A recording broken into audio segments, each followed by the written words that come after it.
I think that we can all agree that this is probably the best way to start the live stream. Just having Kitty here instead of me, you know, for the past 10 minutes. With this comfortable jazz music in the background. It's been amazing. But unfortunately, I'm back. Hi guys. Yeah, I needed to fix some things to be able to go live on YouTube for the first time in forever. I finally figured out how to do it. Now let me also fix this. There we go. This could be a bit bigger, right?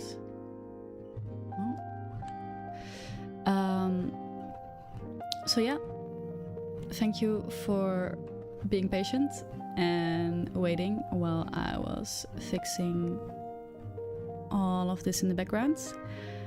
Let's see, we can probably also scoot me over here a bit. Yeah, professional live streamer, you know? Hi, welcome everybody. Sup, indeed. So today it's gonna be another amazing day because we're gonna be doing some code challenges. At least I think it's amazing because I've been really enjoying it so far. I've been looking forward to the challenge of today. I've already picked out one because I woke up this morning and I thought to myself, I really need to work more with Pandas data frames. So I went to Code Wars and guess what? I found a Pandas data frames challenge. So that's what we will be doing today. I have worked with Pandas data frames before, but I must also admit that I've forgotten most of what I did. I do know the basics, like what to watch out for and stuff, but I feel like it's a good practice for today to continue with that. Kitty is amazingly chill as always. Oh my gosh, I'm so jealous. I wish I was him. To my left here, I don't know if you could see her. No, you can't see her, unfortunately. But to my left here on this couch, we have amazing lady who is also sleeping. But you'll be able to enjoy Kitty for now. Oh, let me also fix this. Now, because I am also going live on YouTube, I need to have the chats be slightly different because now you can also join the chat on YouTube and I will be able to see it. If there's gonna be anybody from YouTube, I don't know. I don't think I've ever had like many viewers from YouTube, but anyway, why not, you know? So yeah, and without further ado, I guess we can get started.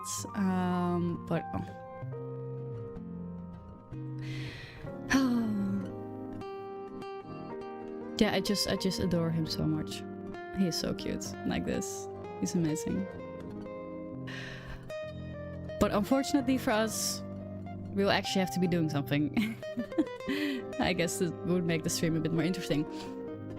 So what I picked out today, wait, let me also fix the chat over here now. Eventually I'll get to coding, don't worry. There we go. And then I want this to be more like so, yeah. I also want this to be more like so. Yeah, there we go. That's not Python, it's a cat. Well, where do you come from? It's C++ ads, maybe. Oh, he's just so cute. I just cannot get away from him. It just needs to be in focus all the time.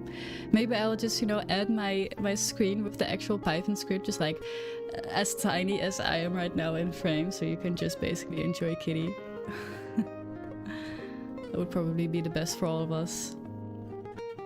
But I guess for now... You're stealing his joke? Oh, that's so mean.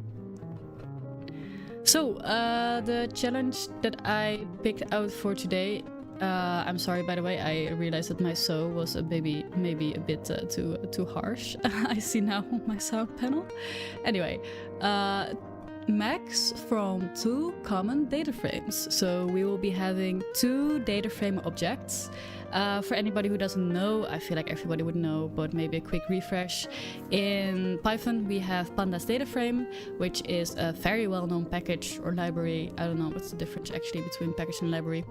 And it's just a very efficient and nice way to go about data frames. And data frames are basically just Excel sheets with columns and with rows. And welcome, Kane. So the task for today is we must create a function, and it must return a new data frame with the same data and columns from the first parameter. For common columns in both inputs, you must return the greater value of each cell from that column. So I assume that we will have two data frames as input. Yes, indeed, we have two data frames as inputs. And then we basically need to check, for example, we have column A, B, and C for the first one. So we can just take this one, but then C is the same. So we need to compare to the value for column C, row 0, and column C, row 1. Then return the highest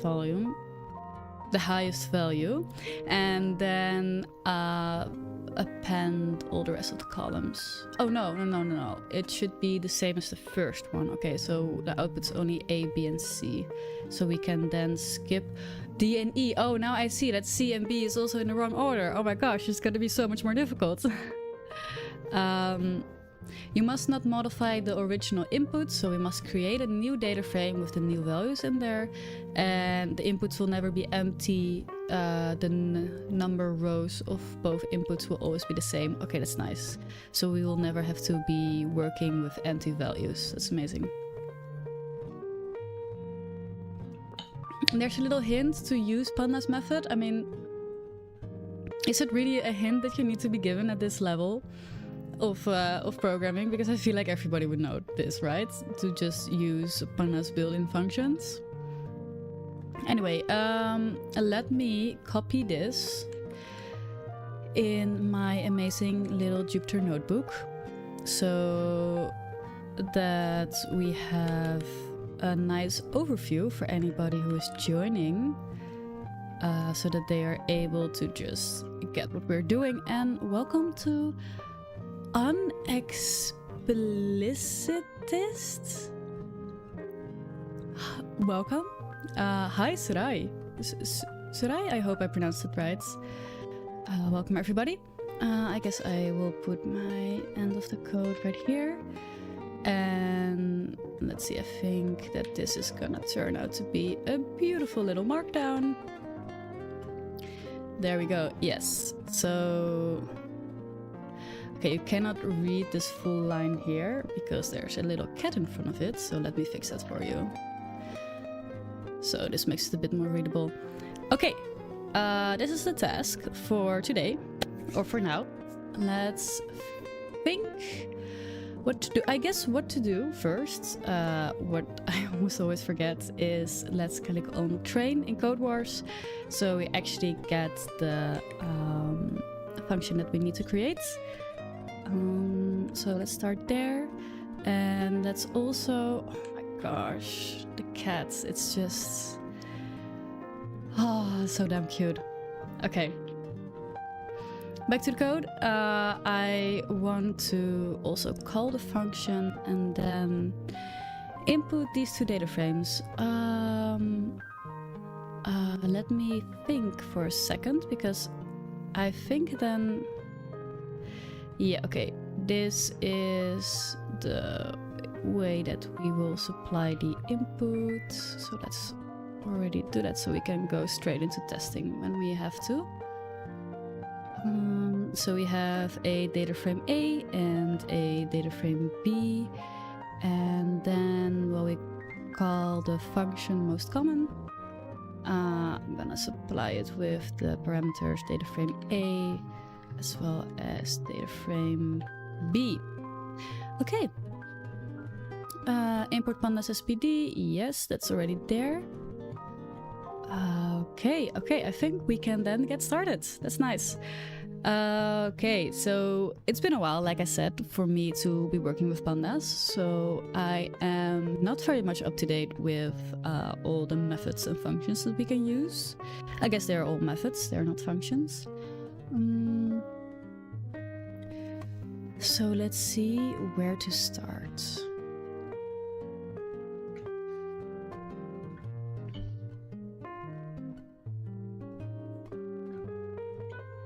You call the cat cute all the time. It's probably like, what a punny human. I don't get it. I'm so sorry. But it's like, what a punny human.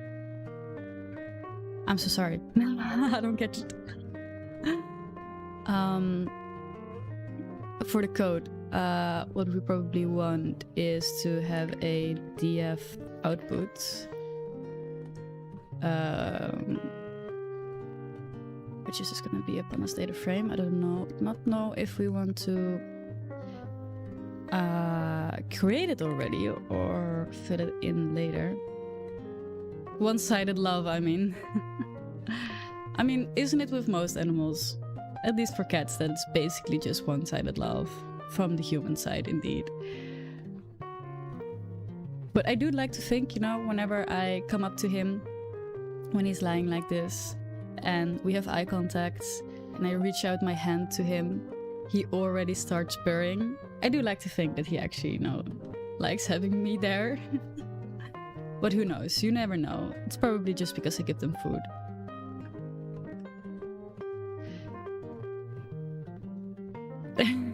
Yeah, you like to think that's called copium?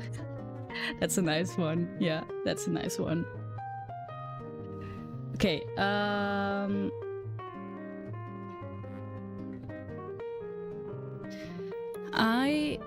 Okay, before we start talking about code, let's talk about the solution in human terms. We didn't domesticate cats, they domesticated us. They made us kind to them. Yeah, exactly. So, okay, the output needs to basically be the same as data frame A, which is nice because then I think what I will do is I will start with data frame A and have that as our output data frame and then change things accordingly. We know that there are going to be the same number of rows, so I think I should focus then on the columns to check if there are any column names that are the same.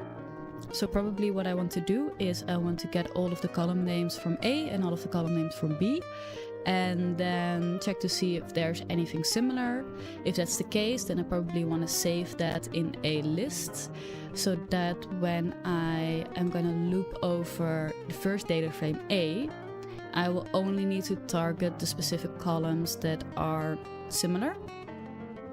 And then we are actually going into the data frame and checking side by side which value is the greatest. I think that's the structure of the solution.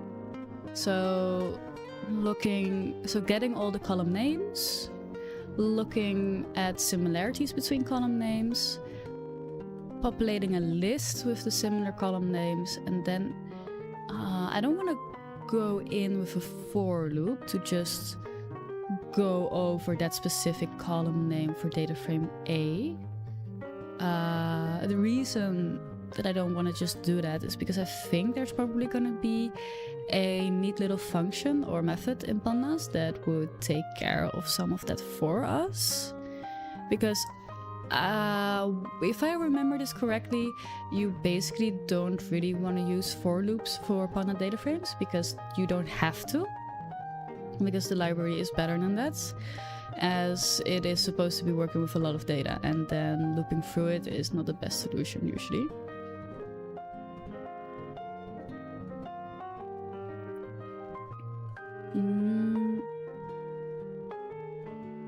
So I think then it's time for us to Google.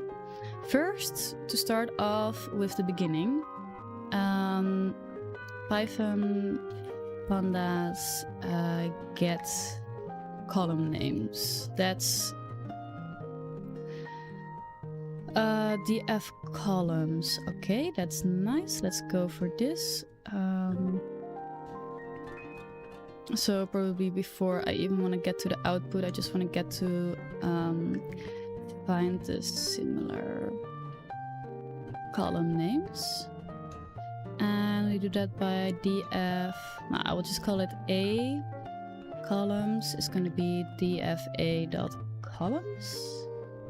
Just like this. Is this going to work?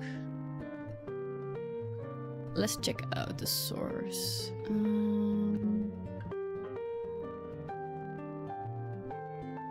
Yeah, and then maybe create a list out of it. Yeah, that would be nice indeed. Okay, so create a list out of the columns. Then we want to do basically the same, but then for data frame B. For now, let's return A columns as well as B columns to check and see if this is actually what we are looking for. Yeah, okay, C, B, D, E. Oh, I did both for B columns. Yeah, A, B, C, and then C, B, D, E. Great, this is indeed what we want. It's a nice little list. And then, based on these two lists, we want to find the similar ones. I would feel like there's also going to be a nice little Python function. Python find a similar between lists. Pan Spinning Kid says, actually I've read a few articles saying that cat-induced toxoplasmosis infection in humans can cause all sorts of behavioral changes, including turn you into a cat person and or an entrepreneur. What? That's such a random thing. So if you have a cat, you can become more entrepreneurial. Anyway, welcome Norris Chair. Welcome as well to Chilling Anon. And yeah, you've joined the family. That's very nice. You've become a little animal running across the screen. You're not sure if you believe in that? I'm also not too sure if that's what we want. Okay, compute the similarity between two lists.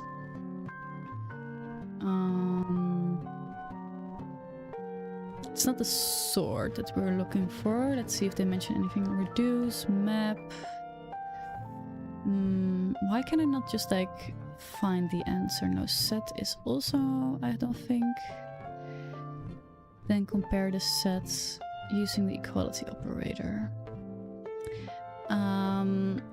Chilling Anon says, I'm a long-time animal, not even a little one. I'm a long-time animal? Animal lover? What do you mean? Are you an animal? Anon, are you okay? Are you trapped?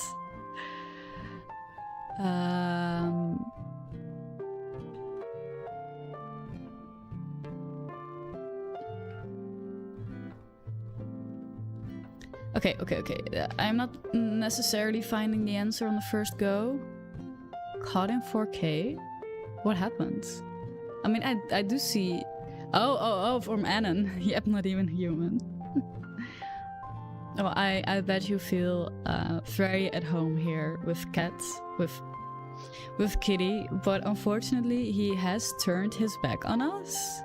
I don't know when this happened, but you must have said something that severely upset him. Thank you, Anon. Python is goated, can we agree on that? I mean, if I understand goated correctly, it's something good, right? I'm not too familiar with internet slang, I guess that's what you call it.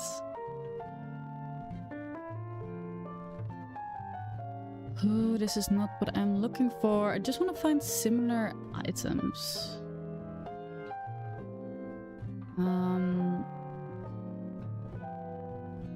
Python has its pros, I suppose. I mean, yeah.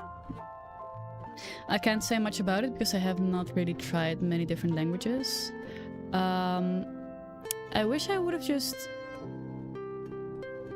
find a little function But I guess there's not really a method or a function that we can find quickly.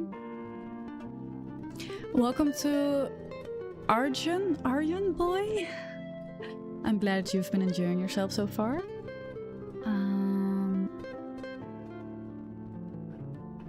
This is like so much more complicated than I expected it to be. Are you looking for the intersection of two lists? I think so. I'm looking for the similar items between two lists. So we have very basically ABC in one list and CBDE in the other list, and I need to then create a new list with ABC or BC basically. The syntax is simple, it gives wrong explanations. From which one specifically?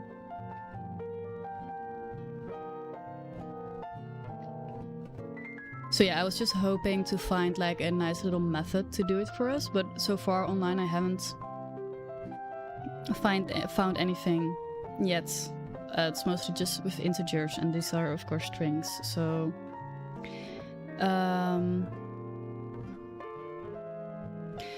for now, what I will go for, but if you have a better way of going about it, then do please say so. I will have similar columns, which is currently an empty list. Hi, Pipas, welcome. And then for every item in a column, so our first list, if I in B columns, then similar columns gets appended with I. And what I would like to do for now then is to just return the similar columns to check out to see if this would indeed return B and C, because that's what we're looking for right now.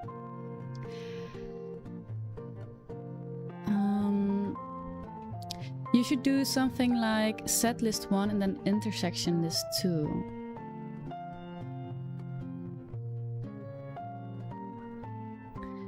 Okay, I haven't seen intersection yet. Does similar here mean identical? Yes. Okay, let's give that a try. Why not, you know? Hi, existential misery.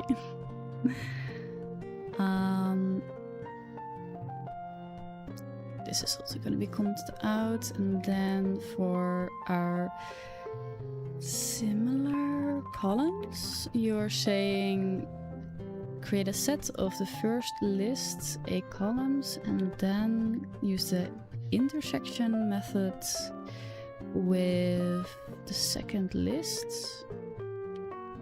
Okay, did I spell similar columns wrong? Yes, I did.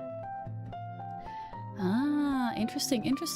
Okay, I do know about set. It only takes the unique values and then it puts it in a set, which is I think more efficient or like less memory intense than a list.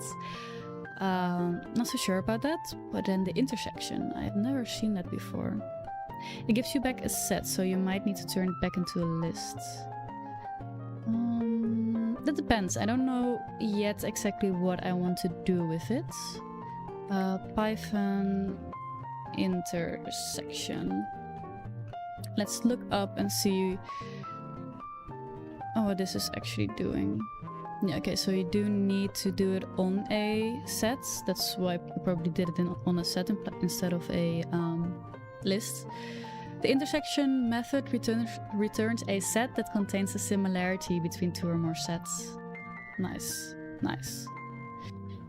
Okay, this is perfect. This is way better than the method that I would have gone for. That's why I guess I'm live on Twitch, so I'm learning a few things here and there.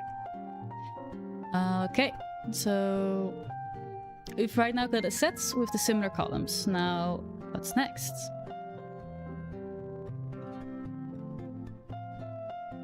You can also intersect using the AND symbol or operator onto sets. Oh, interesting. Okay. And welcome, Ximp. I am glad that you are enjoying yourself so far.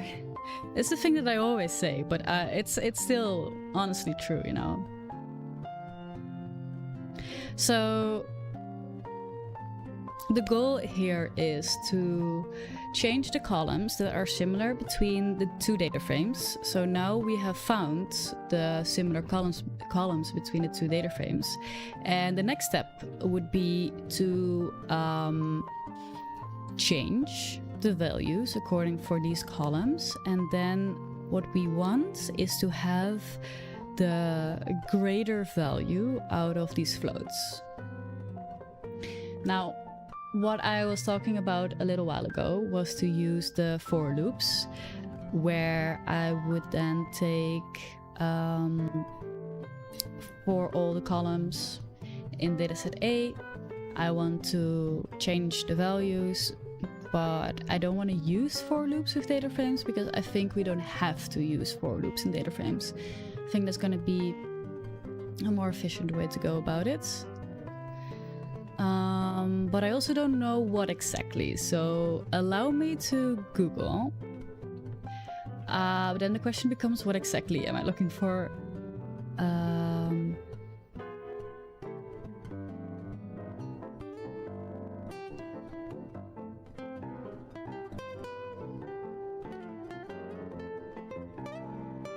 Because it's so easy in a for loop. In a for loop, it would just be for this column in this data frame and this column in this data frame, check which value is highest,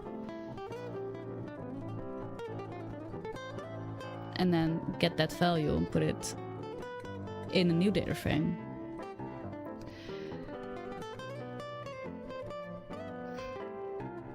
But there must be a better way.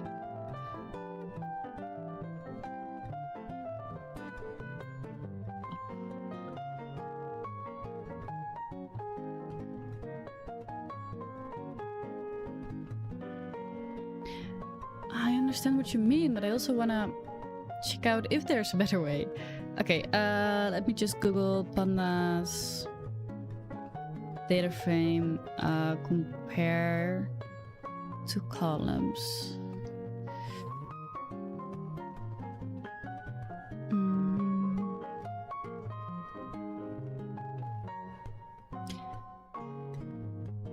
Let's see. Optimize after it works.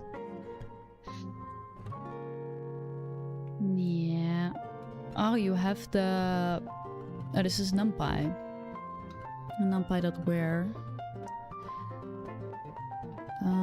So the data frame new is numpy.where data frame column 1 is greater or equal to data frame column 2. And...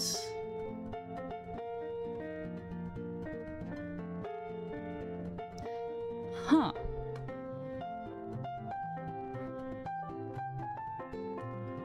Now this would be better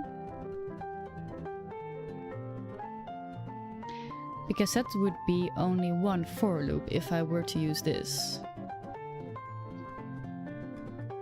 Okay, let's check this out. I'm gonna quickly copy and paste it down below for reference. Import NumPy as NP. And now the next task is to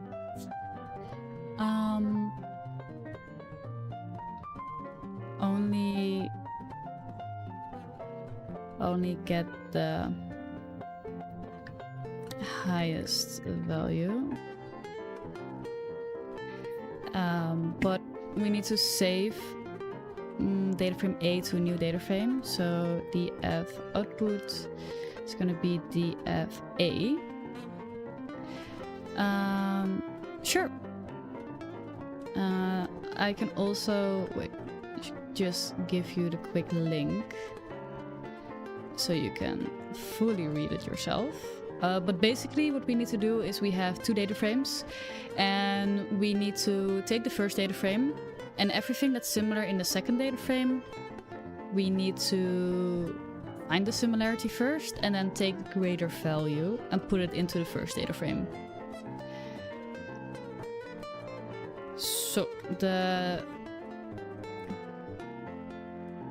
So for every item in the similar column list, I want df output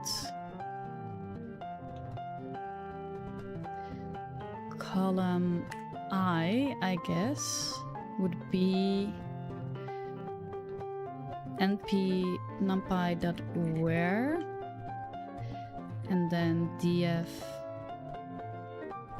Oh shit.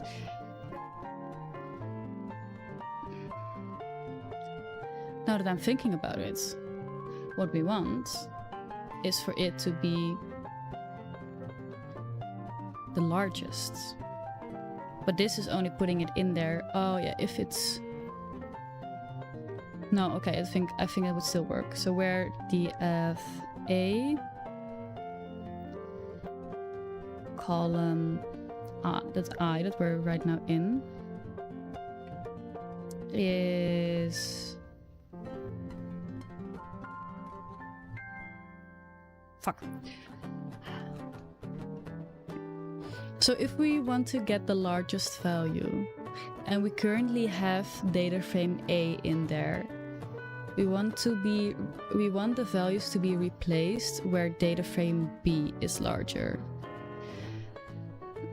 Joey says then we have data frame A is larger than data frame B. Data frame A and data frame... Ah, yeah, that's exactly what I was wondering. How does it know which data frame to pick? So it's a condition, and then if the condition is met, it's the second part, and if the condition is not met, it's the second part. Let's look at the docs indeed to see.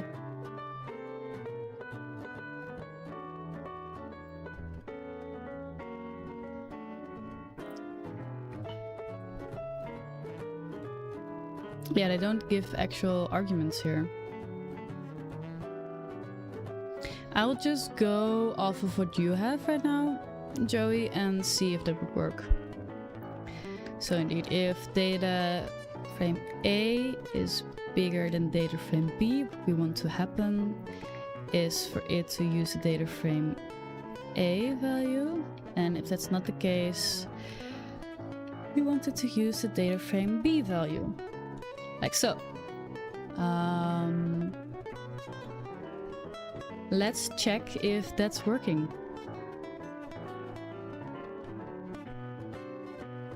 It's not working. Not working fully, because let's see, C in the first row should have been 2 and B should have been 2. If you have data frame A 2 places in the first part, should be data frame A and data frame B. You have data frame A 2 places in the first part.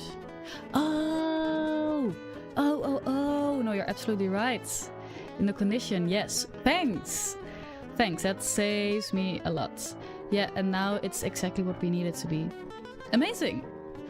That was with you guys' help. I must admit, I didn't know about the intersection, and I didn't understand how to use the numpy.where. We did it, I think.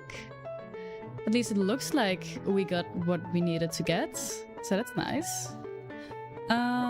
Let's see if CodeWars actually agrees with us by placing this into the arena and testing it out. Okay, they only did one test, so we passed that one test. That's nice. Now let's see if we would pass more of the tests. No. No, we didn't. Let's see where this is going wrong. Don't modify the inputs.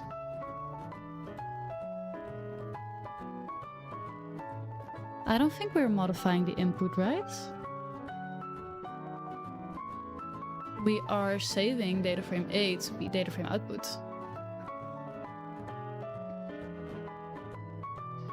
I guess somehow we are modifying the inputs. Maybe copy the data frame first. Okay, so I assume then when we are taking data frame A to be data frame output, they're the same object. It's a reference, not a copy.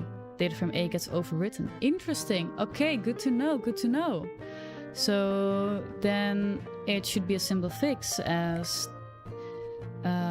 pandas copy a data frame.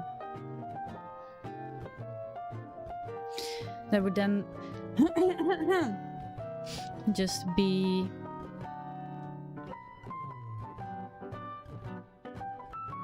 the data frame and then dot copy methods. Okay. Ooh, shoot. Let's check out if this is the solution.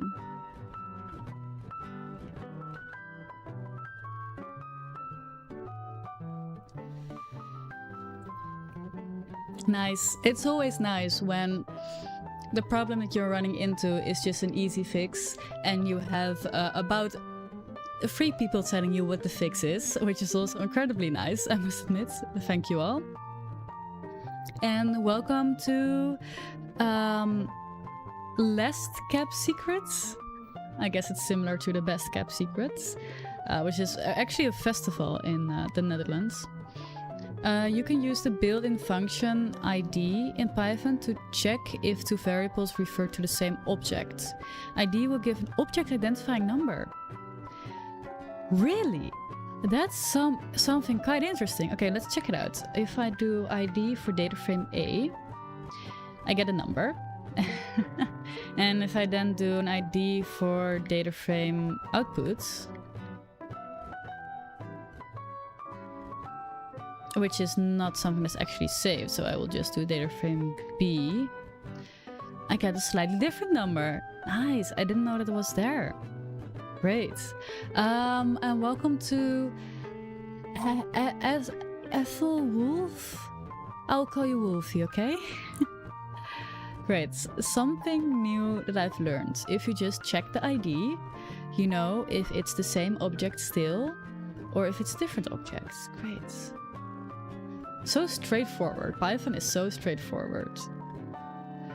And of course, you know, after you've handed in your amazing work, there's always somebody who has done it in 1 line. I don't fucking understand what they're doing here. Group by and then get the max of the columns. Yeah, exactly. See if data frame A is similar to data frame output. Okay, I can quickly do that, yeah. I will save this to df outputs because I currently don't have the output actually saved somewhere. And then what we could do is if the ID of dfa is the same as dfb, I'll do print statement, print same. If it's not the case, we print... Nah. Fuck. The truth of a data frame is ambiguous. Oh, because I didn't put ID in front of it. There we go. Nah. It's not the same.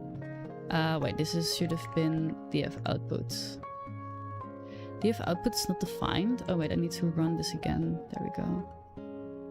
Nah, it's not the same. That's nice. ID dfa, yeah, is equal to. That would have helped. Yeah, that's probably just like the best way to go about it, instead of writing this whole if statement in front of it. Yeah, it would just return false indeed. Yeah. Although in this case df output might be a copy, since it's assigned outside of the function, different scope.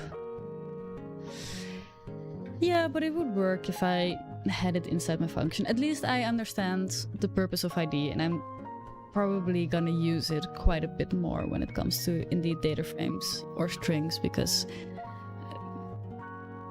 that kind of stuff always confuses me.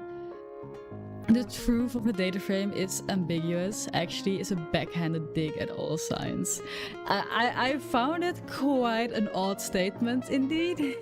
I didn't expect that to see in my error message.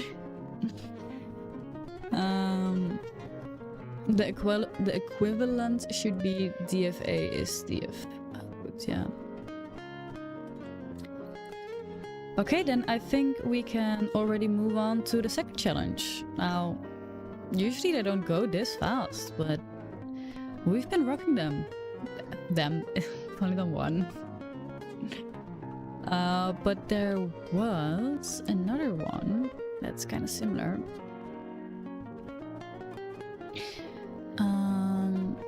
Hi, Noyan Rain. Yeah, indeed, it has been a while.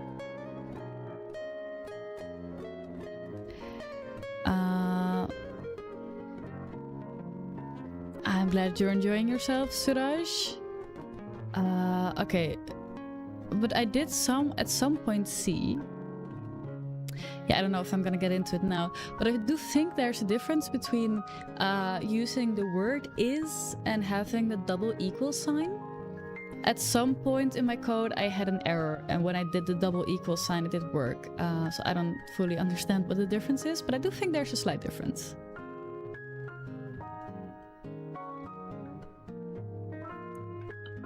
And yes, indeed, back to Python. And back to coding challenges, I guess. Let's see, so we have another neat little data frame challenge, because I'm sticking to data frames for today.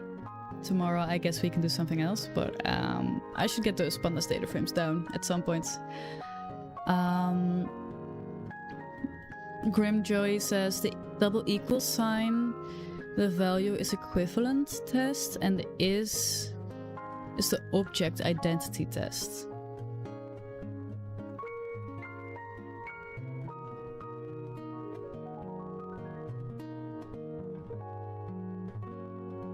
Huh?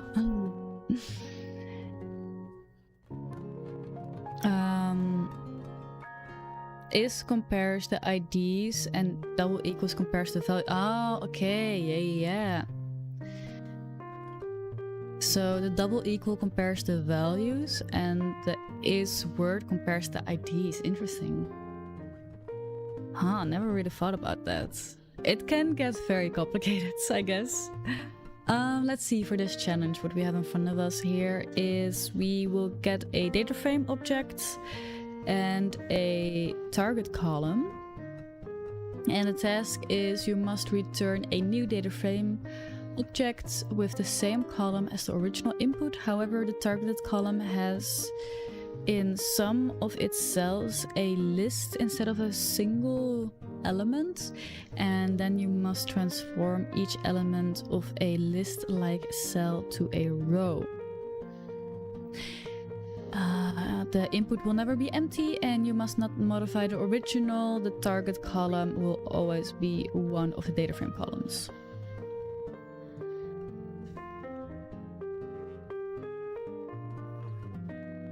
Okay, so we will get a data frame that sometimes actually has a list of values instead of just a value.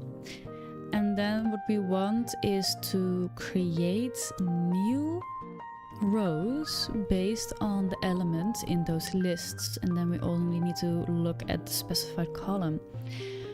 Very interesting. I have absolutely no clue how to approach this, but I guess that's a good thing.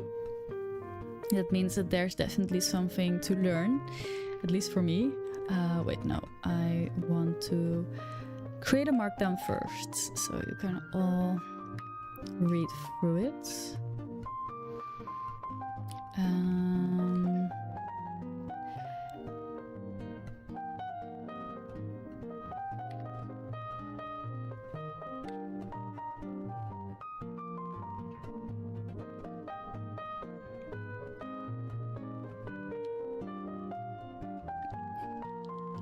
Thank you for believing in me. The tasks are becoming longer and longer to read, so it's a bit more difficult if you are just getting here and I'm already scrolling down to my code.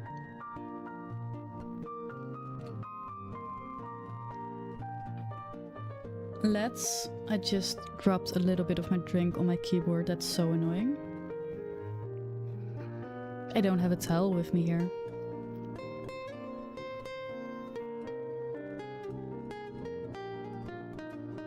Yeah, that's gonna become sticky. I've got a transparent keyboard.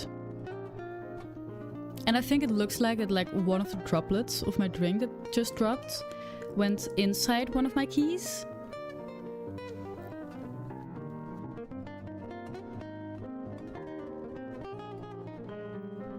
That ain't good. Anyway. Are you working as a software engineer full-time? No, I am not a software engineer. I am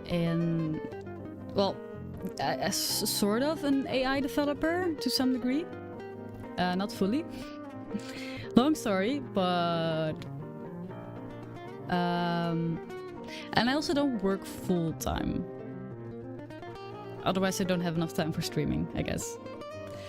So here we have the inputs, and yeah, let's also get this input data frame. This is also what we need. Come on, I just need to find the right window. I'm terrible at finding the right window. Okay, yeah. This is what I need, so I can put that in when I call my function. This one time I spilled some water on my arrow keys. They stopped working, so I became a Vim user. Not the worst outcome. Exactly, yeah. Oh, interesting. If you're that lazy to just become a Vim user instead of fixing your keyboard. I wish I could show off my keyboard, by the way. It's a pretty nice keyboard, actually.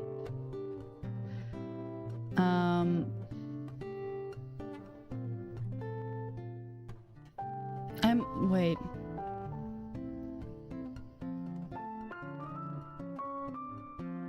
Oh, okay. I was just looking at like the YouTube chat, and apparently like the Twitch chat is showing up in the YouTube chat, so that was like very confusing. But anyway, hi to the 2 viewers on YouTube right now. This is my first time in a while that I'm live on YouTube. So it's still confusing me to some degree.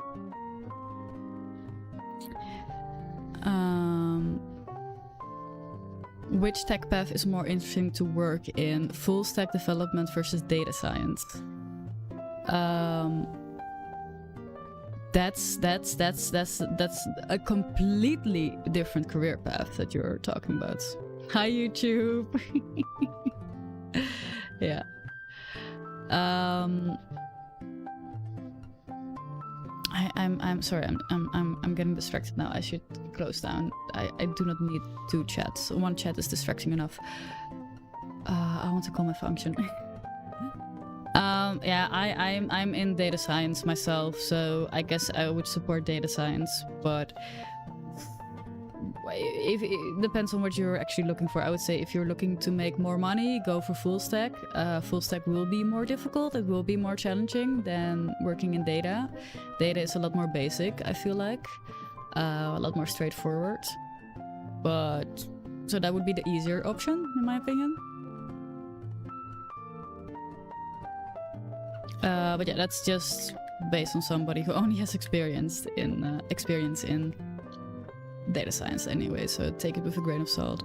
Become an agricultural engineer. It's where we will all end up anyway. Yeah, fucking hell, isn't it? It's basically it, right? It's the dark truth. Like the movie Interstellar? Yeah. Yeah. Yeah. Back to code. Okay, so we don't want to overwrite the original data frame, so let's, what we've just learned, create a copy out of it. df.copy, like so. Let's see, it's that copy. Yeah. Okay, we've got it copied. Noin Rain is a full stack dev and always impressed with my data science colleagues. Wouldn't judge one to be easier. Yeah. In my opinion, why I would say that data science is easier compared to full stack is because in data science you basically... I mean, there are, of course, I guess a lot of components to it still. But in full stack, I would say it's more... Yeah, I don't know. I would say for data science you have quite a lot of tools, because also people who do not really have a technical background, they could go into data science, while if you do not have a technical background you probably would not get into full stack. So therefore I would feel like there are a lot more tools that you could use as a data scientist compared to being a full stack, because it's a lot more rare. You don't see a lot of full stack devs. But I guess, yeah, when you're looking at front end, you could then again use a lot of tools. Yeah, you would need to want to work with JavaScript, and data science you can easily just do it with Python and R. Like that's also, of course, you know, one of the examples where it's easier data science. But it also depends. Do you actually care for looking at data, and do you care for statistics? It's also a huge component. Welcome to Kukuduku. Welcome. Is Golang a thing in data science? I've seen it here and there, but I've never really met anybody who did Golang or worked at any company that did Golang, so I'm not too familiar with it personally.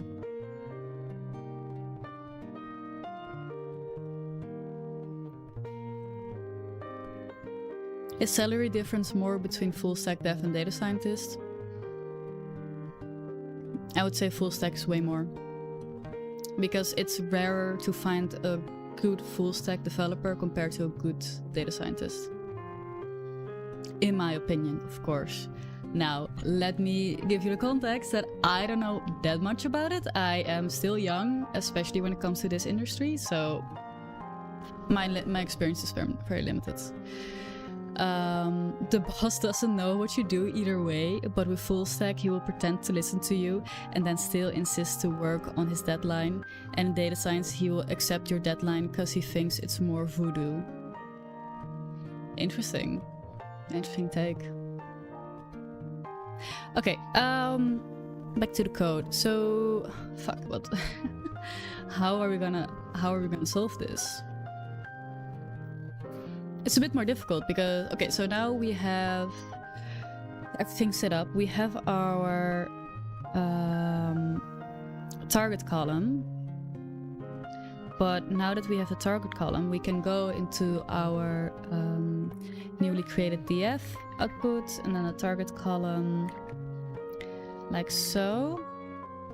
Oh no, it's just called call. But then what?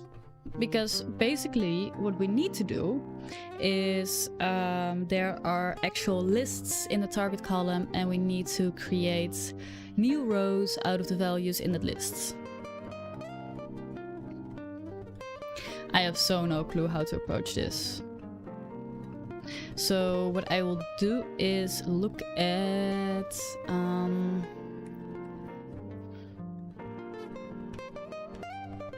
how to add rows in Excel in Pandas data frame. Rainy says the poor AI users is what I feel sorry for. Boss thinks AI is magic and it can do anything. Why can't the AI do it? Please share a link for the code. Well, I can share you the link for the challenge, but my code is not really like out there. It's not on GitHub or anything. I'm also not live sharing it.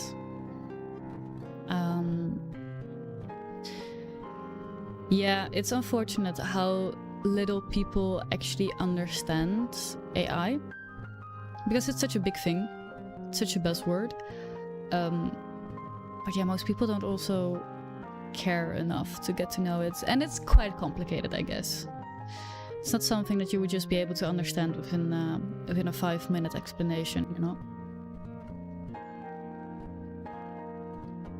Adding rows in Pandas data frame is a common task in data manipulation. There are a few methods. We can append a new row. You use Pandas every day? Nice, nice. Okay, then you might be able to help us out here. Yeah, it's a good saying. The boss isn't always right, but he is always the boss. Yeah, he will always decide eventually if what you say is good enough or not, I guess. So what we want to do is we have a list in some of our rows, and we need to create new rows of the values in that list. But it's not the only column that we have, so we also need to like manipulate the second column. What the fuck? I don't know how to explain this.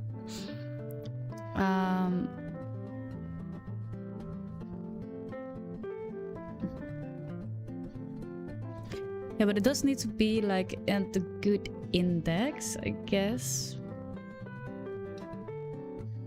I'm not looking to append it, no. I think appending is indeed the wrong way to go about this. Here, I will share you the link of the challenge again.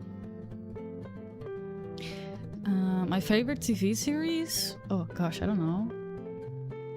I watch a lot. I watch a bit too much, actually, to really have a favorite.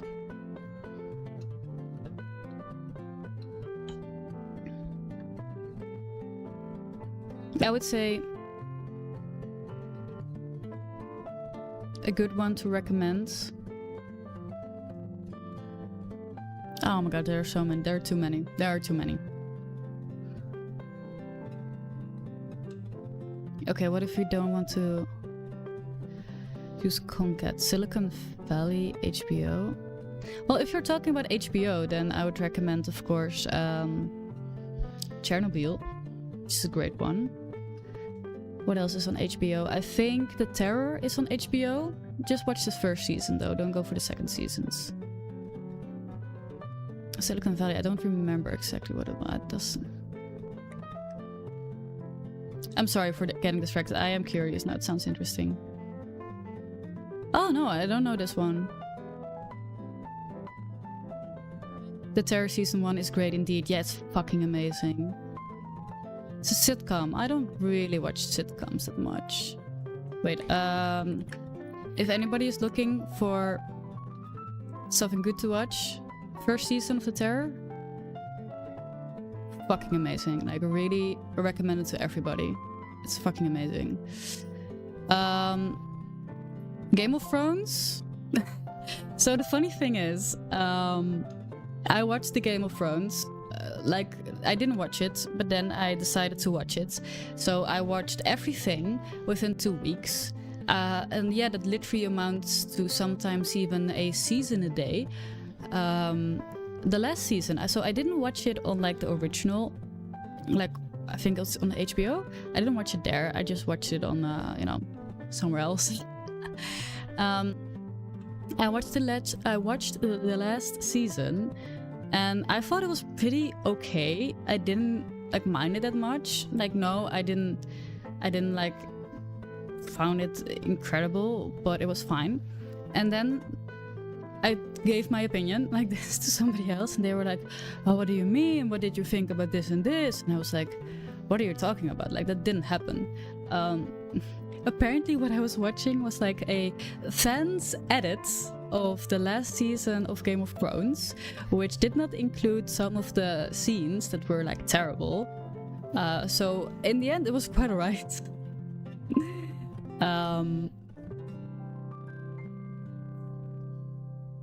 About the Franklin expedition, yeah, it's about the finding our roots in the Arctic. It's amazing. It's really amazing. It's the Terror is a good combination of just like the psychology of what it's like to be on such a ship, as well as what it's been like in those times to just go about things, you know, just not knowing much about what you're actually doing and just having to go for it because you need to make money.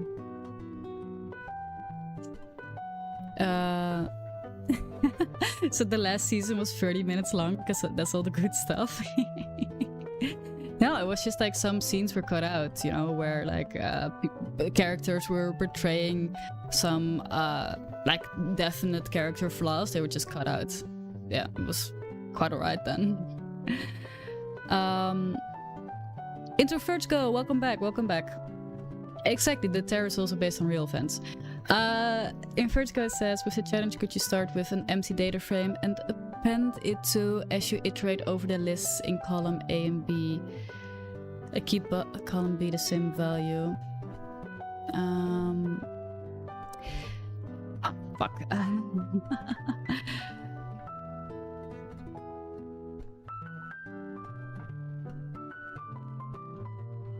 I mean, is that? I think that must be, but I'm just a bit worried about because then we need to duplicate some values in B. We cannot just keep them the same. We need to add to B, and I wonder how we're gonna do that. But maybe it's indeed best to start with an empty one instead of starting with a full one and then changing it.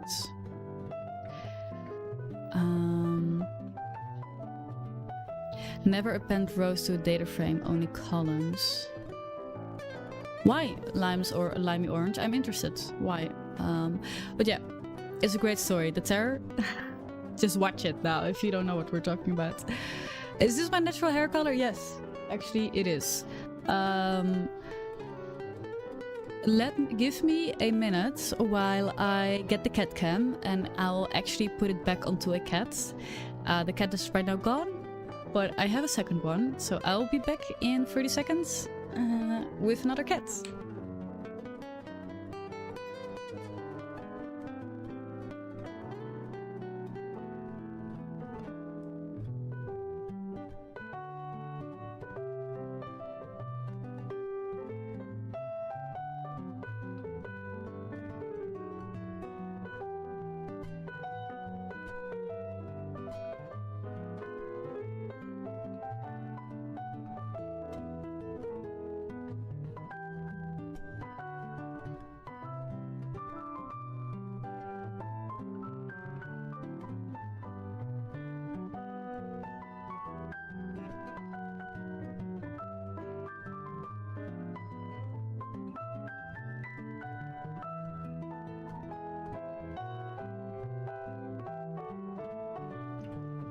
There we go. The second cat. Apparently they had a little fight this morning, so like the white hair that you see next to her bum is from Kitty actually. Like he lets go of his hair in like clumps whenever they're fighting. But yeah, isn't she fucking adorable?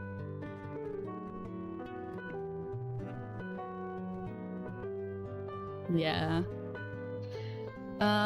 Limey orange says in my memory it's column aligned, so appending rows is much less effective than just working with lists and making a data frame at the end. Ah, that's a good suggestion. I didn't think about just like not using data frames. just working with lists and then... Yeah. Interesting. I think that's gonna be the way to go about this, isn't it?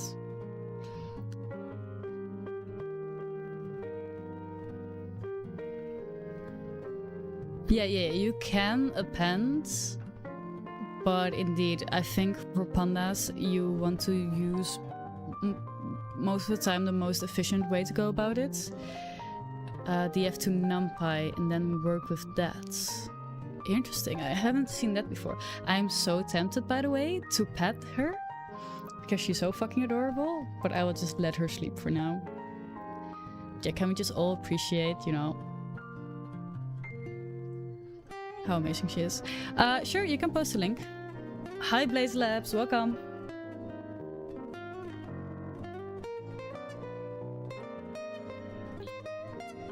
What happens when you append rows? Nice. Let's check it out.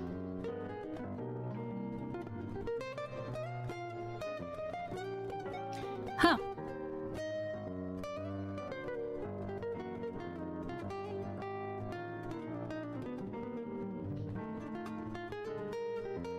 What's going on for today? So, we have got two data frame objects. No, we've got one data frame object, but one has a column that has lists as value.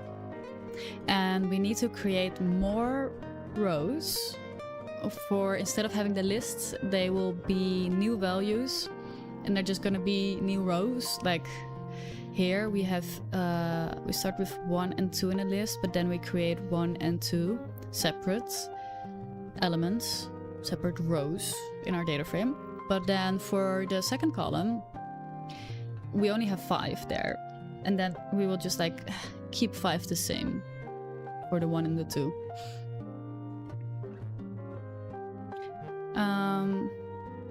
It's the same as exploding a DF. That's an interesting way of putting it. Could be, definitely. Okay, let's see though. Limey Orange says we can use... Okay, what would that create? Okay, let me just do test. I don't know what to call it so far. And then have... Oh, it's called data frame. I made that mistake earlier, I see now. Data frame dot to numpy. And let's then return test to check out and see what this actually is doing. Flatten is prob the best term. Is this for code challenge? Yes, this is indeed another Code Wars challenge. Seriously, the other cat has left as well? She's just drinking some water. She'll probably be right back. Okay, let's... Okay, so we have a list full of lists. She's camera shy. I put the camera on her and suddenly she's moving, huh? Unprofessional behavior from the cat. Indeed, both of them. They are being very unprofessional. I bet she will be right back. Okay, back to code. I knew you should have pet her, then she would have stayed, yeah. Okay, so, but we're also only interested in... Oh, the target column has some of its cells. Okay, so we don't really care about the target column because it's only going to be one column at a time anyway that has lists in it. Let's see how this array is structured so we can decide how we can use it.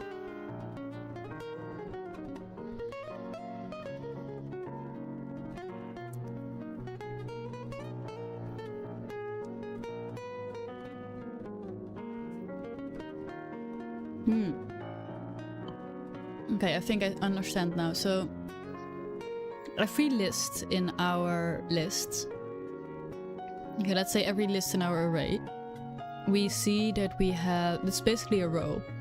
So the first column has a list with 1, 2, and then the second column has just a 5. That's interesting because then... No. I was thinking, okay, how are we gonna do this? So for in this case, we have a list for 1 and 2. We can easily do a... Oh, there she goes. There she's back. We can easily loop through this, check the first list. We see that there's a list, and then we want to create a new list, basically. Am I explaining this right? So we want to go in a for loop for every item in our array. We want to check then inside the item, so that means that inside the row we want to check if the value is a list. If it's a list, then we want to create new lists. So let's just get that started, I guess. Wait, I can slightly adjust the cat cam so you don't have to look at her butt the whole time.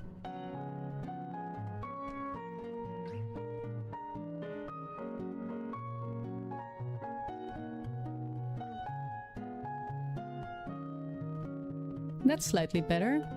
Hey, lady.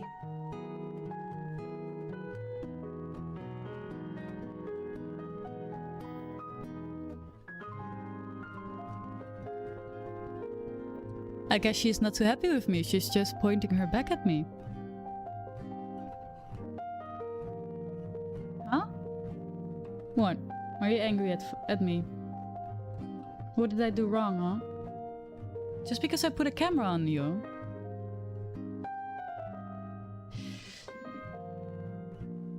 Good luck with your code warring. Take no prisoners. Nice, thanks. Thanks for being here. I hope to see you again tomorrow. Same time, same place. Oh, lady. Hi. Anyway. Okay.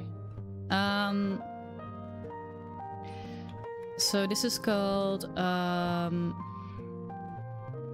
my array. And then we will have an output list because we're going to create a data frame from this list. But this will start with being empty because we're gonna loop through my array. So for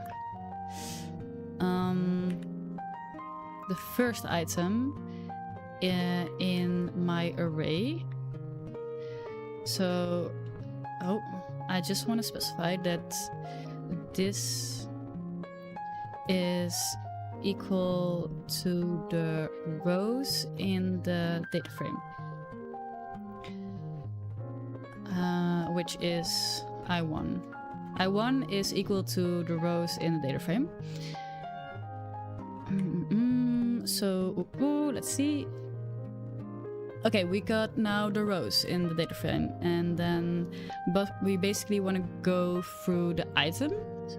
So that's why I called it I1. So we now have I2 for I2 in I1.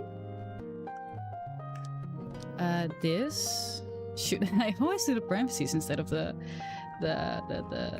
hashtag. This I2 is equal to the items in the row. Aw, she's lying down. Good little cat. Good little cat taking her rest.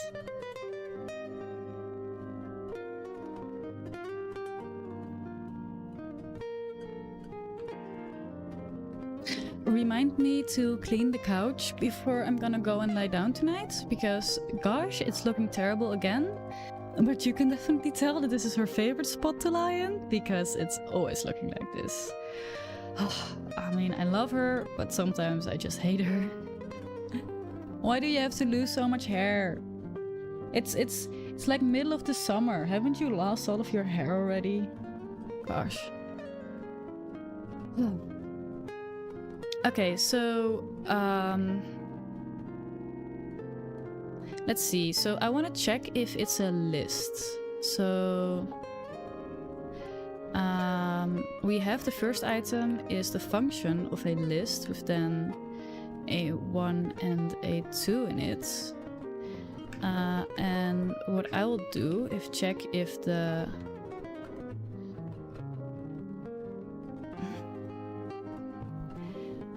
type of this. Okay, let's check the type of this. It's a list. Okay. So that's nice. So if the type of I2, which is our value, is equal to a list, then we know we need to do something about it. Then we know that we need to create new lists in our output list. But how? You can check the type, by the way. Yeah, exactly. That's what we're doing here, right? Or did you mean in a different way?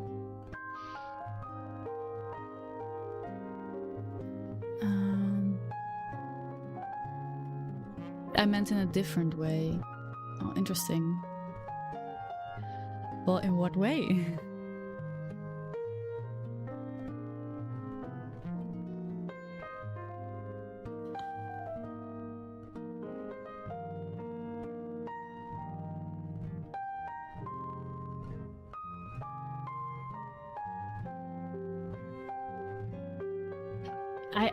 I think I'm gonna go for like another for loop.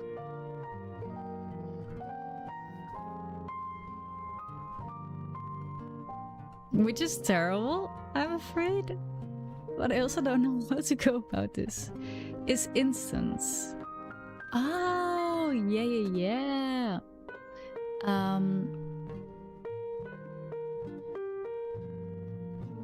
Let me think about. I know kind of what you mean, but I also don't know exactly. Let me know if you want hints towards the no loop solution. I think I'm gonna want some hints, yeah. Ah, okay. So if this instance, nice. Okay,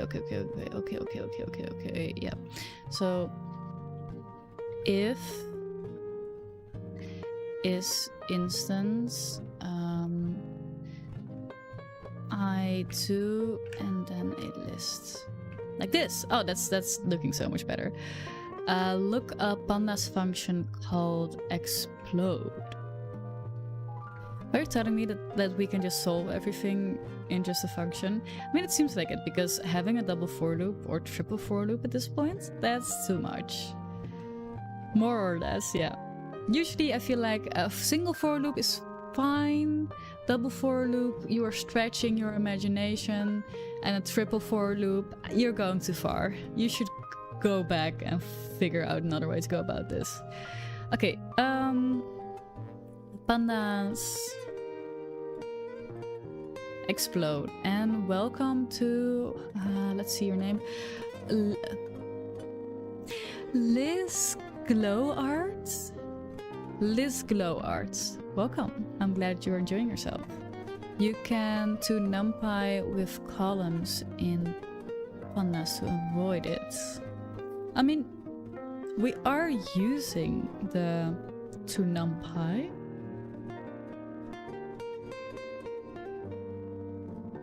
And what are we then trying to avoid?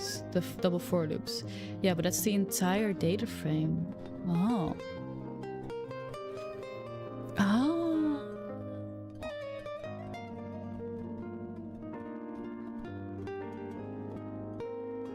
Both works, of course, yeah.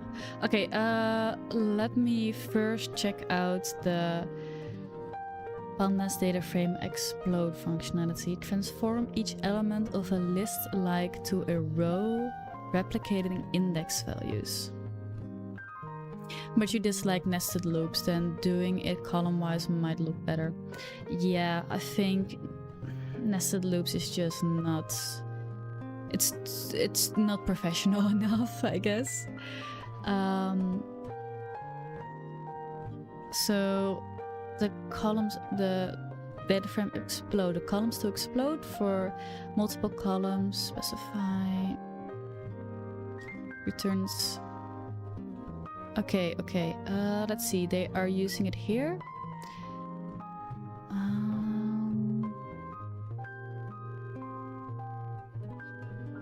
So let's see. There are exploding one. Oh, this is just like 6 nested loops is better performance than 3 when working with matrices, for example. Oh, really?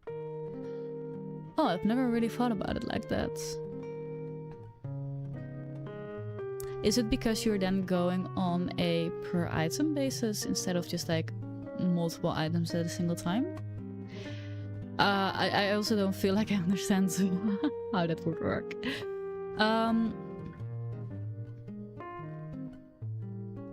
Okay, let's just try this out. df.explode and then specified column. That seems like it's just gonna solve all of our issues, doesn't it?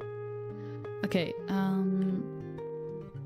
let's comment out what I have so far. No, it's memory blocking, so more data is used in the cache before swaps. Oh, that's so much more technical than how I would approach my code. I am amazed.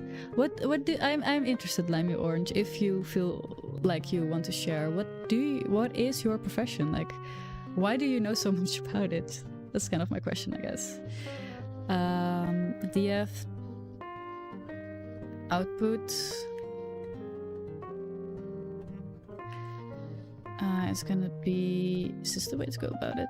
Is df output dot explode, and then we just provided the column. You're a solutions engineer. That is like the most generic term. I'm sorry. I appreciate you telling, but it's like, what do you do for a living? Yeah, I engineer solutions. Like, what does that mean? It's me saying like, yeah, I'm a developer. Well, what the fuck do you develop? I'm sorry, it's just a little rant. Don't take it personally. I am too a software makey person. Nice one. How can I be more specific? I don't know. So I would say like I used to be a data developer, but I work specifically in data integration, which means that I specifically work from at transporting data, basically. That's how you are more specific. I think it's better than having a title of a working student. Oh, yeah, that's terrible. I'm a software makey person. That's amazing. I love it. Way to go, Patroclus?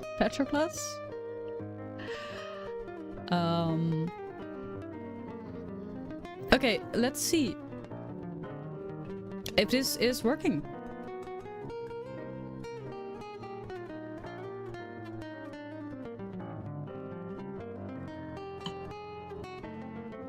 It is working to some degree.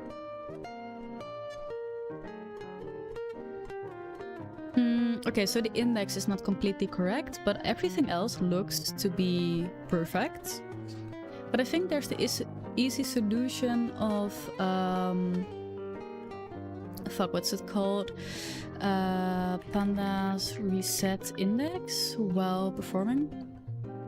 Okay, Limey Orange says, I work at a company that handles hundreds of thousands of embedded Internet Things system. My role is data science / engineer. Basically, I use the data to find problems, assure data quality like statistics, AI, and ML models for a variety of things, visualize it for leadership, and within my role, I handle a lot of data. So I use the cloud and require distributed parallels of high-performance solutions. That's so much better. Yes, indeed. Because that shows indeed why you would have so much knowledge of pandas. And it sounds a lot more interesting as well. And I can definitely relate to having to handle a lot of data in the cloud and requiring like different solutions when it comes to transporting all of that data. Thank you for sharing with us, Limey Orange. I hope I didn't force you to.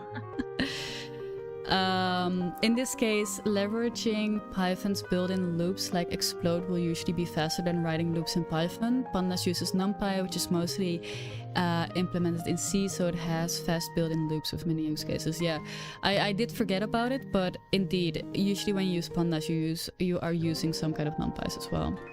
I think I like the makey data thingy person. Yeah. Oh. And I can also definitely relate to having to actually show to like non-technical people what the fuck did you just do. Yeah, the reset index, that's the one that I want.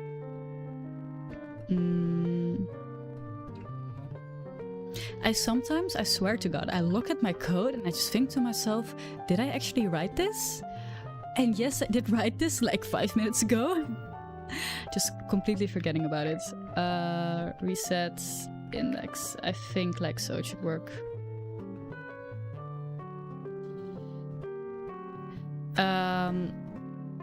Yeah, I think I'm gonna use the built-in index function in Explode because I now have a second index. It's not what I wanted. When I have tens of millions of rows, it gets slow. Yeah. I like to say or to think that I am good at working with big data, but I don't think I've ever worked with real big data. It's a different level at this point. Explode and then ignore index. Oh, yeah. This is all coming back to me now. I used to work a lot with pandas like a year ago. Yeah, a year and a half ago. No, more like a year ago. I used to work a lot with pandas, but clearly I don't remember much from it. It depends if the company is mature enough for it. And most aren't, yeah. I mean, indeed, have their IT department be mature enough and having all of their data. Because sometimes I talk to companies and they're like, or people in companies, and they're like, oh yeah, it would be nice, you know, like implement AI and stuff like that. And I'm like, well, do you have the data? Like, do you have nicely structured data from like your past experiences? And they're like, no, we just, you know, have everything in emails, and sometimes we will write things down in notes. And I'm like, yeah, good luck. You're not gonna get anything with that. You need data. It is a great feeling though, searching for something on Stack Overflow, scrolling down to the solution and saying, man, I like this guy's approach. Yeah. Then you read the name. It's your dang solution. Are you for real? Have you experienced that? Damn, no bias at all. Exactly. No, I am definitely like the type of person that will not ask questions on forums nor give answers to questions on forums. I sometimes feel like, even when it comes to like simple things, like sometimes I will use a platform that's quite new, and then I notice that there's not a lot of documentation out there, so I will like figure stuff out on my own. So I should probably like answer questions and ask questions. I'm not a contributor on forums, definitely. A lot of my job is data cleaning. Yeah, I do like data cleaning personally. I like it because you have a clear puzzle. You clearly see what's wrong. For example, you need to explode your data frame, but there's also such a clear, you know when you're doing something right. Like, you know when you've achieved what you want to achieve, because then the data is clean. I really like data cleaning. Stepped out for a second. Have we decided to explode a data frame? Yes, we are blowing this motherfucker up.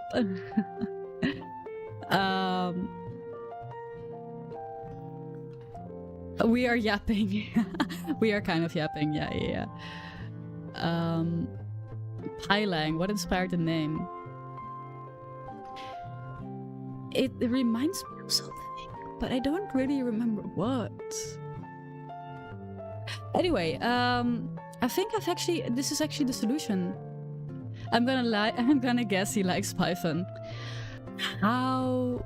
Why? I mean, Golang maybe? Exactly. Yeah. We were just talking about Golang, indeed. Okay, I can remove my own solution. Because this is just... Wait, could I do this in one line? Can I do this in one line? Am I gonna be one of those fucking geniuses that does this in one line? Wait. Guys, hold your socks. I think we did it in one line. Nice. Now that's a first. You don't even need the copy. We do need the copy simply because they said in the assignment that you cannot override the original. They were very specific about it. Yeah, you can, but copy is not a deep copy, just FYI. Copy is not a deep copy. Explode makes copy. Oh, really? Fuck, sometimes you guys come up with some knowledge and I'm like, how did you get there? What is Python? Huh? Twitch? Where? Is it gonna be a running joke? Okay, so we don't even need the copy. Okay, I'm interested to see if right now it would work. Google deep copy versus copy? What the fuck are you talking about? That means functional programming. Most pandas functions as methods have copies unless you set in place is true. Of course, yeah. No, you're absolutely right about that. Sometimes you do need to do in place is true, which is basically you don't want to do because you usually don't want to change the original, or you shouldn't be wanting to change the original. Yeah, you're absolutely right. Yeah. Let's see. No, they don't. It's the same data.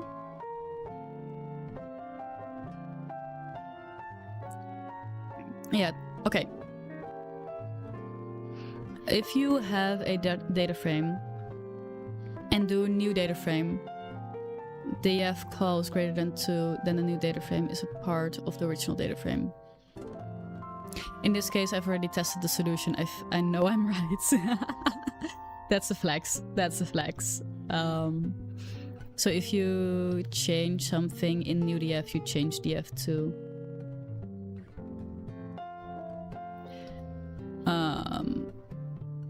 Okay. What I think I'll do is you are going in very deep. I will just, check my solution, and if it works, it works, and if it doesn't work, then I will listen to you again. Yeah, okay, it works. Yeah, fucking hell, we did it. One line, it's just an explode. Impressive. So, okay, what we've learned is that don't try to do a nested for loop with pandas data frame. Just look up if there's a function to do it.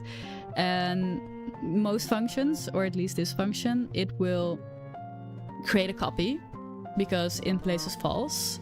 And then we can just use the ignore index, and then everything is the way it's supposed to be. Wow! Isn't that fucking amazing? Pandas. Who knew? Of course, everybody basically knew, but it's nice. Grimjoy says also integers and strings are primitive types in Python, so even if you do a shadow copy, you will get a full copy for this use case. Okay, now you are talking about different types of copies. I don't fucking understand it anymore. Jesus Christ. Maybe one day I will, but at this point, I'm just glad that I got there, you know? Yeah, exactly. It's the best solution. It's the best fucking solution out there.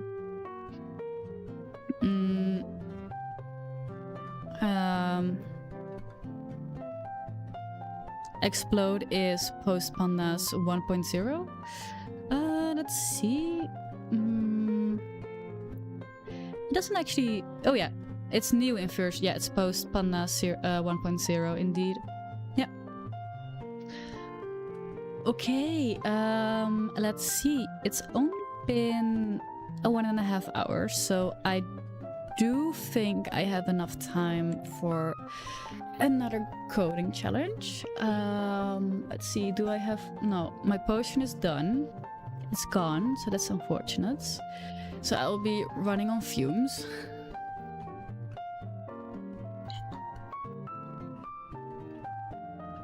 You cannot see it, but... Oh wait, you can see it, I think. Wait. I have both of my cats in camera. I have the one on the chair, and I have the one on the couch. How many cats do you have on your camera? Like, I wish I could just, you know, like have a company meeting and then maybe not have chat here, but just like have both of my cats in frame. I just hope to distract them so that they won't ask me too many difficult questions with my cats. Because come on, you need to be honest with me. This is amazing. Having both cats in camera, in view. Don't you agree, Kitty?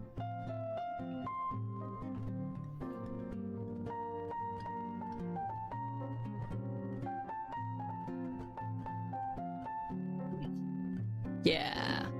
And now the other one.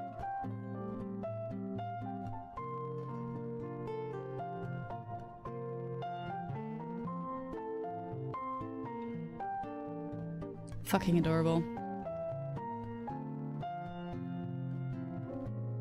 I don't understand why there are even like other streamers on this platform, because I think that Fuktoa would agree with me that this is like the best stream that you could ever watch. I mean, whatever. Which is there another streamer out here that's like having both cats presented to you?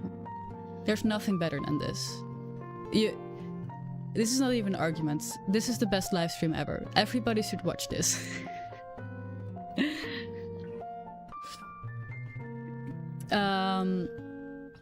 Yeah, it doesn't matter, Grim Joey, we completed it. If it's a shallow copy or a deep copy, I don't care. Let's see, I want the avatars to be a bit bigger, like this. I want you to run across the whole screen with me. Pardon? Pardon what? What? Did I say something? Did I say something? Sorry, I was distracted with the cats. Valid argument. Valid arguments. I cannot argue with that. You know, it's hard. This is nicer. Yeah, I like this. I like having all of you across the screen. I want to change myself though. I don't want to be a duck anymore. I used to be a pink raccoon. I did really like the pink raccoon, but I'm guess gone now. Let's see. I'm back to the pink raccoon. Nice.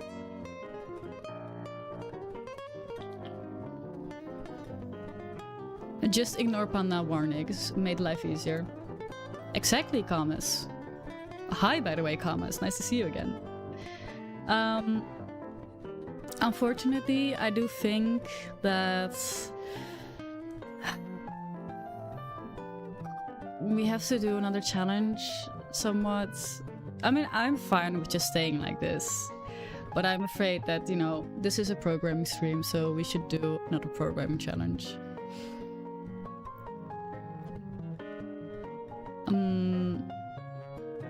Grim Joey says, I find details like this interesting, can't help but try and figure it out. I tested it, an integer, and I can make a reference copy. Oh, same ID, yeah, when I change one. Yeah, I must say I'm not... When it comes to programming, when it comes to everything in life, I don't care as much about details. I'm not a very detailed-oriented person. I'm not a very detailed-oriented person, which is not a good thing when you are a programmer, because you do need to be quite detail-oriented. If you actually want to understand what's going wrong, you need to understand the difference between copy and shadow copy. But I just don't.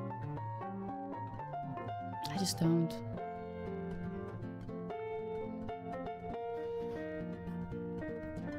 I couldn't tell from your stream. What's that supposed to mean, huh, Blaze? What's that supposed to mean? What are you trying to tell me, huh?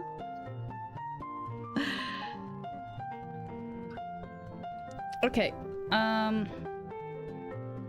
Another challenge. But I am afraid though that, yeah, I've done all of the, wait. I have actually now completed all of the Pandas challenges on this level of difficulty, so I would then have to go higher up in difficulty. You can tell that my streams are very organized? Sure, yeah. I'm not the best when it comes to detecting sarcasm in chats, but I did see that one. Yeah. Could you shut the fuck up? Could you shut the fuck up about your cheap fucking viewers? Thanks. It's like the third time already.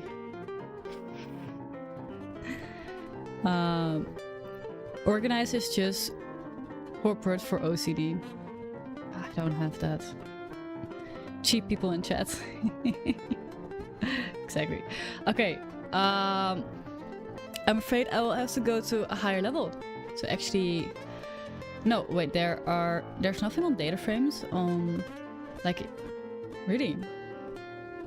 There's just not much on data frames, I guess.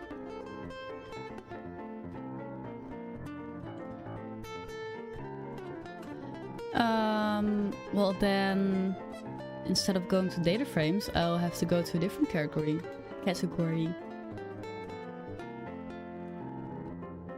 The overlay and the static is clearly put together. Thanks. I am hyper focused on the way that I appear on screen, basically. Cutting edge technology struggles to achieve my level of cheapness. I never heard that one before, but I do like it a lot. So we have some data science. Oh, I must say, I'm like very close to just being done here. I can feel myself giving less and less of a fuck about programming. It usually happens after indeed like 1.5 hours of continuing to do this. I'm like, no, I'm good actually. I don't mind just, you know, chatting for the rest of the stream. But no. Let's check out if there's anything of interest that we can still challenge ourselves on. Oh, wait, I do need to select the difficulty.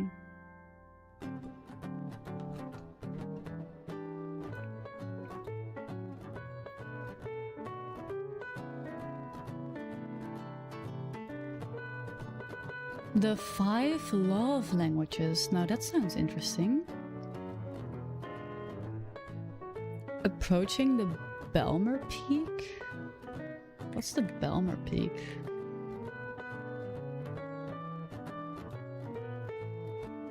Increasing attention and interest, optimal arousal, optimal performance, impaired performance because of strong anxiety.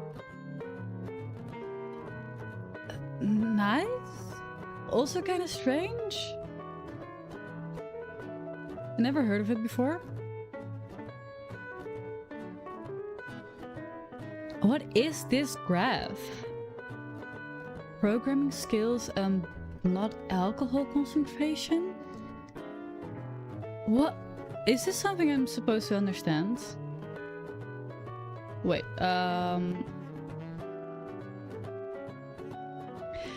Called the Belmer Peak, it was discovered by Microsoft in the late 80s. The cause is unknown, but somehow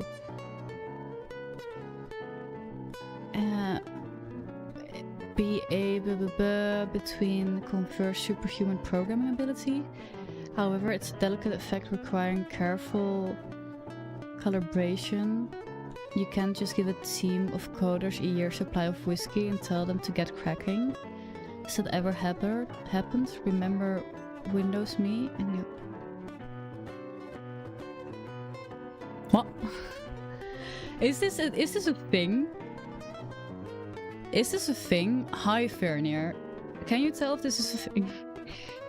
Is alcohol drinking like a big thing among programmers? I've never heard of something like this. Interesting.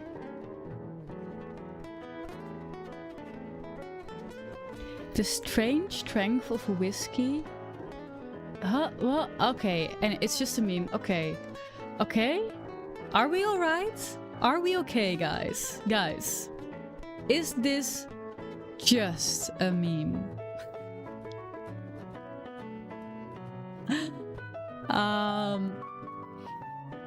Anyway. 5 love languages or whatever.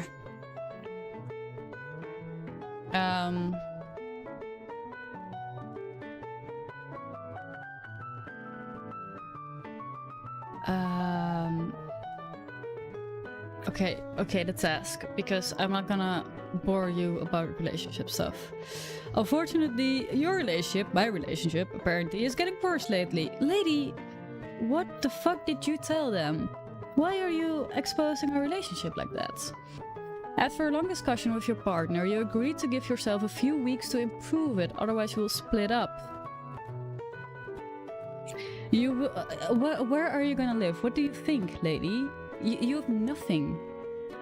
You will be given a partner instance and N weeks. The partner has a .response method and the response may be positive or neutral. You can try to get a response once a day, thus you have N times 7 tries in total to find the main love language of your partner. The love language are words, acts, gifts, time and touch, available as love languages. Notes: your partner will sometimes give a positive response to any love language, a false positive, but the main one has a much higher possibility. Okay? On the other hand, you may get a neutral response even for the correct language, but with a low possibility, a false negative. There will be 50 tests. There is a slight chance, about 0.5%, to fail a test even with a proper solution. Due to the randomness, if you have 94 out of 50, test run again. Relationships. What's that? I live in the basement. Love language, that's just waifus. Okay, so we have a main love language words. Partner response to words is positive, X is neutral, words is positive, time neutral, and then sometimes we will have a false positive. Do try this at home. Okay, so chat, let's get going. You are amazing. I really appreciate your time. We have been here together for almost 2 hours. It's been really nice getting to know you like so. Let me gift you something. I don't know if you're gonna like this, but I will gift you bombs. Acts of service. Do you want to join Discord? I have created a Discord server and physical touch.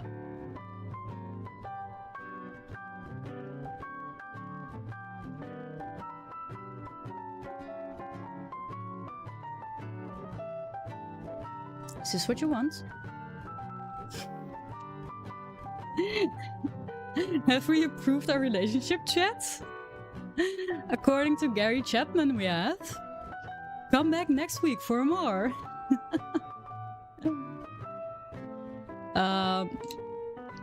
You think tit for tat would work on that? Seems very close to the prisoner's dilemma. Basically is, isn't it?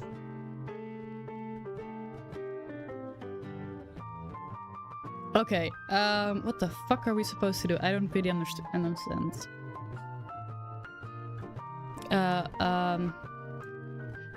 Huh? My response, huh? Okay, so it has love language imported already. Fuck, I really... We want...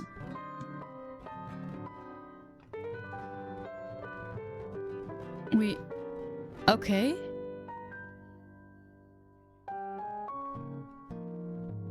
Okay, let's just start with getting this into our Jupyter notebook, I guess. Oh. Like so. Wait.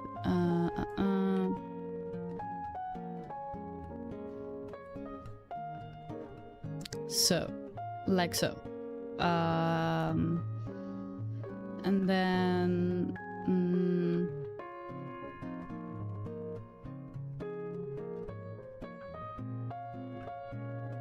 something like this.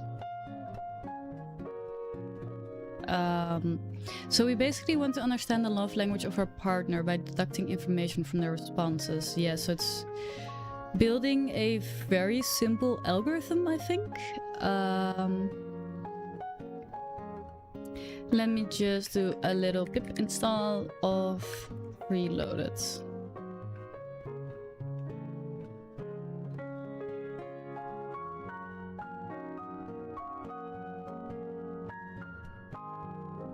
Are you... Oh no, it did work. It did work. It just worked. What's the input gonna be for a partner? That I do not fully understand.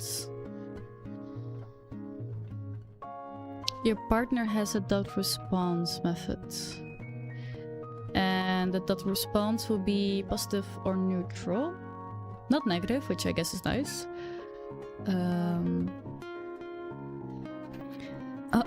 Okay, it will be dot respond to...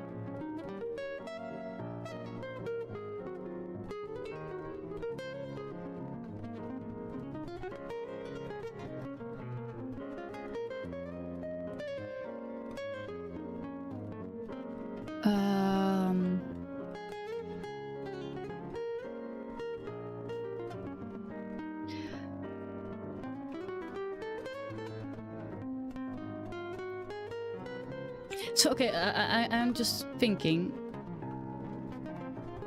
how does this work? We have...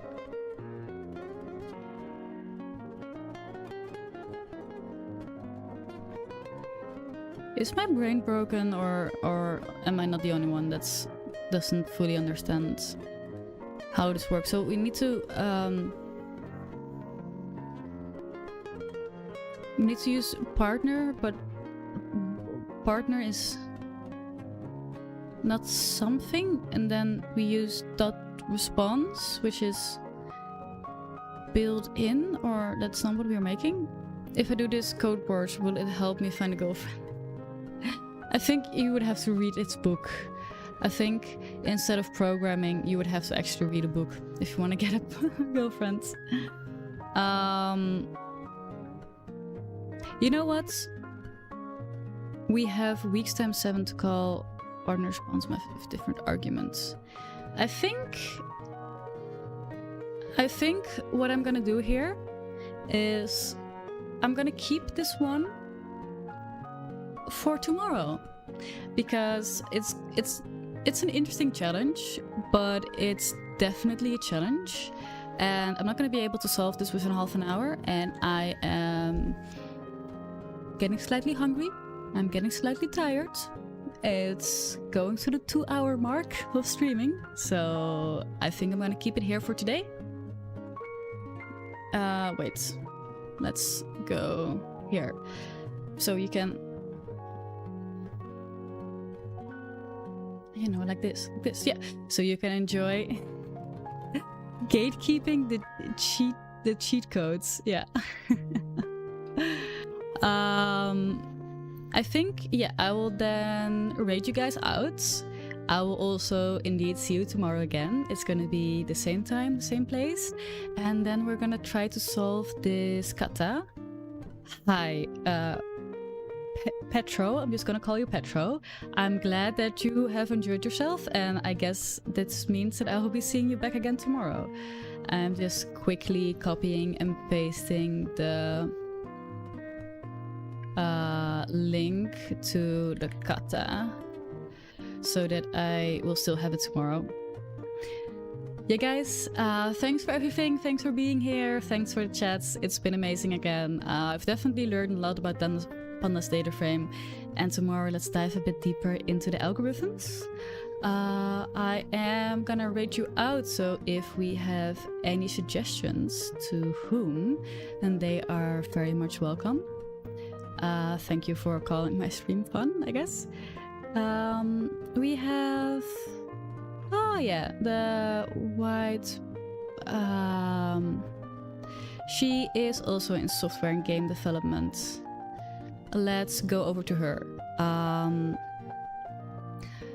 So I will see you on the other side. White Panther. I think it's White Panther. I don't know how to pronounce it. Anyway, thank you for being here. Hope to see you tomorrow again. See you on the other sides. Bye.